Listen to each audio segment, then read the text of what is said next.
দিনকে দিন কঠিন থেকে কঠিনতর হচ্ছে উন্নত বিশ্বের অভিবাসন নীতি। কানাডাও তার ব্যতিক্রম নয়। নতুন বছরের শুরুতেই বৈধভাবে বসবাসের অনুমতি বা আইনি মর্যাদা নিয়ে বিশাল ধাক্কা খেতে যাচ্ছেন কানাডার ভারতীয় অভিবাসীরা। আগামী কয়েক মাসের মধ্যে 10 লাখ ভারতীয় তাদের কানাডার ভূখণ্ডে থাকার বৈধতা হারাতে যাচ্ছেন। কাজের অনুমতি বা ওয়ার্ক পারমিটের মেয়াদ শেষ হয়ে যাওয়া, নতুন ভিসা পাওয়া কঠিন হয়ে ওঠা এবং স্থায়ী বসবাস বা পিআরের সুযোগ ক্রমেই কমে আসা এই নজিরবিহীন সংকটের মূল কারণ।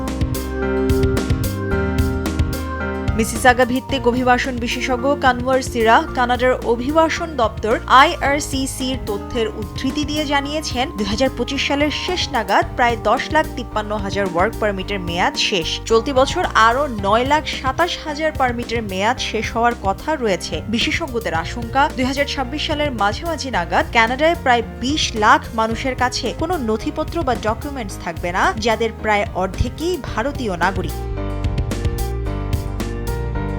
কানাডা সরকারের সাম্প্রতিক কঠোর অভিবাসন নীতি এই সংকটকে আরও গভীর করে তুলেছে। অস্থায়ী কর্মী এবং আন্তর্জাতিক শিক্ষার্থীদের জন্য নিয়ম কানুন কঠোর করার পাশাপাশি রাজনৈতিক আশ্রয় বা অ্যাসাইলাম আবেদনের ক্ষেত্রেও কড়াকড়ি আরোপ করা হয়েছে। এমন অবস্থায় দেশটিতে অভিবাসন ব্যবস্থায় বড় ধরনের চাপ এবং স্থবিরতা সৃষ্টি হতে পারে বলে আশঙ্কা বিশেষজ্ঞদের।